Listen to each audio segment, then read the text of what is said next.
Algorand. Well, I tell you what, the market had been down and this coin had not been going well. But man, Algorand like hell. I'm not a financial advisor. But seriously, it's up 36% for the week. So we're going to pull up Algo and take a look. This is just... Algorand is an example of a coin that was down so much, and it like you really have to weigh out like what do these projects have behind them? Like, is this just some random coin that some guys in a basement made, or do they actually have structure? Do they have infrastructure? Do they have foundation? Are they going to be able to last? And Algorand has always had the hallmarks of being able to make it into last. Sylvia Macaulay, basically the godfather of cryptography. He's the one who created or discovered or created whatever you call it, zero knowledge proofs, which is what a lot of roll-ups and layer 2 associated things are built with or encrypted with, encoded, however you want to say it. And it's got big buy-in from, who was it? Was it the Clinton Foundation?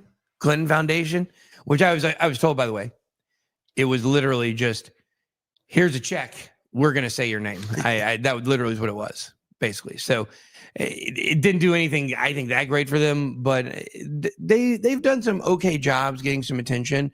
I just think at this point, Algorand can have a massive run, and still be an irrelevant layer 1 platform. It can, because it's all speculation from this point forward. This is what happens in these bull runs. Speculate.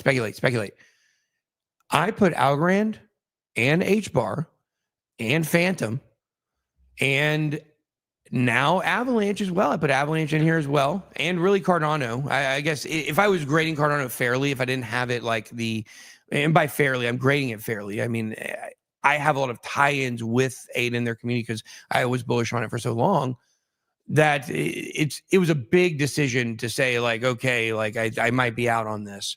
Or I am out on this. It was a big decision. It's not a big decision with a lot of these other chains because I may not even have investment or I may not talk so strongly about them.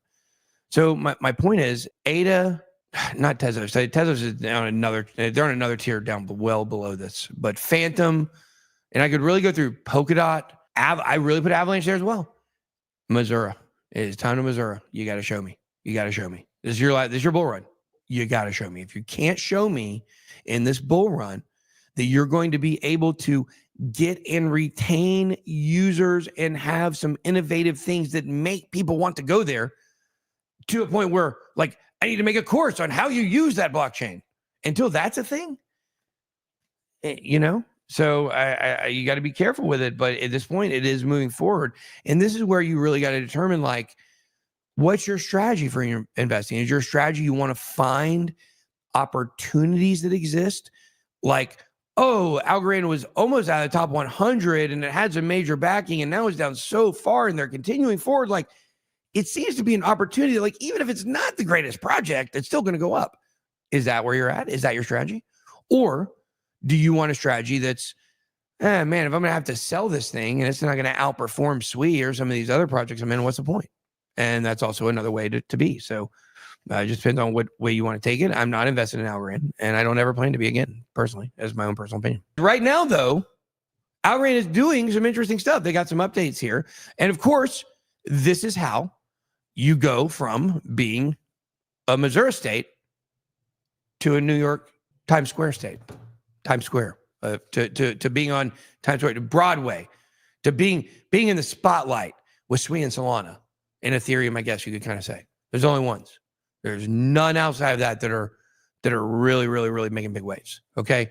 So where do you want to be? You want to move over? Well, how do you do it? You make developments and you change and you get yourself to a position where you bring those users in. So is this going to be what it is?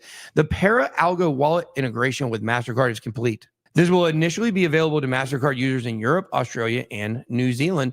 And a lot of people don't know this, but New Zealand actually plays a decently large role in the overall world financial system for some different reasons we could do a video on another time. But guys, this is a big step for real world adoption.